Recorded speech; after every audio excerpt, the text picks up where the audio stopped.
It with কৃষ্ণার চ্যানেলে আসার জন্য জানাই সবাইকে স্বাগত। আজ বানাবো ঝাল মটর। আমরা ছোটোবেলায় যখন টিউশনি পড়ে বাড়িতে ফিরতাম সেই সময় এই ঝাল মটর কিনে খেতে খেতে আসতাম। এখনও দোকানে পাওয়া যায়, কিন্তু আগের মতো খাওয়ার চাহিদা নেই। তো সেই ঝাল মটর আজকে বাড়িতেই বানিয়ে নেব। 250 গ্রাম মটর আমি ভিজিয়ে দিলাম হাফ চামচ খাবার সোডা দিয়ে। সারা রাতের জন্য ভিজিয়ে দিলাম।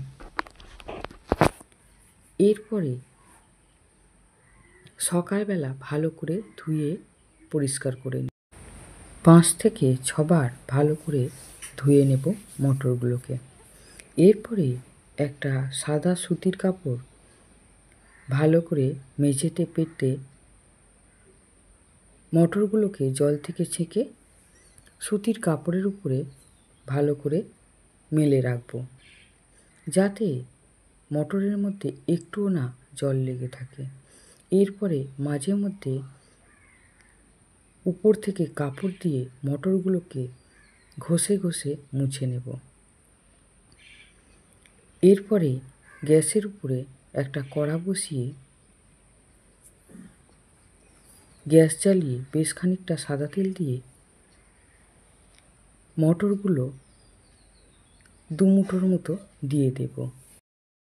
এরপরে ভালো করে কড়াইতে নেড়ে নেব। নেড়ে নিয়ে আমি ঢেকে দেব। অনেক সময় মটর ফেটে চতুর্দিকে ছিটকায়, সেই জন্য আমি কড়াতে একটা ঢাকনা দিয়ে দেব। কিন্তু ঢাকনাটা যেদিকে আমি থাকবো তার উল্টো দিকে অল্প একটু ঢাকনাটাকে খুলে রাখবো, যাতে যদি মটর ফাটে তেলটা যেন নিজের দিকে না ছিটকে আসে। উল্টো দিকে অল্প একটু ঢাকনা খুলে মটরটাকে ঢেকে দেব। গ্যাসটাকে প্রথম থেকে লাস্ট পর্যন্তই মিডিয়াম আঁচে রাখবো।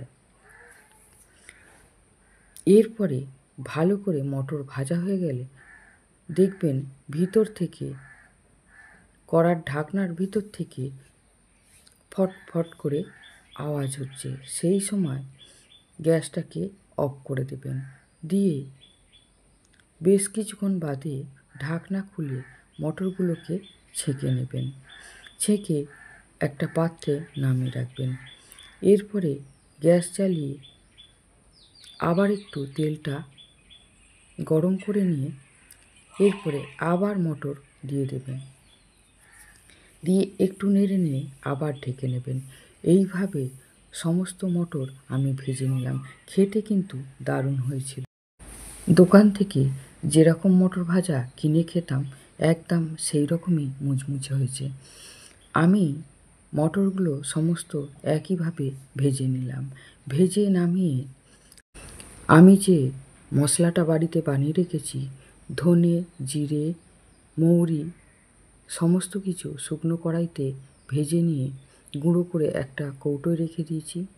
তাতে দেওয়া আছে বিট লবণ।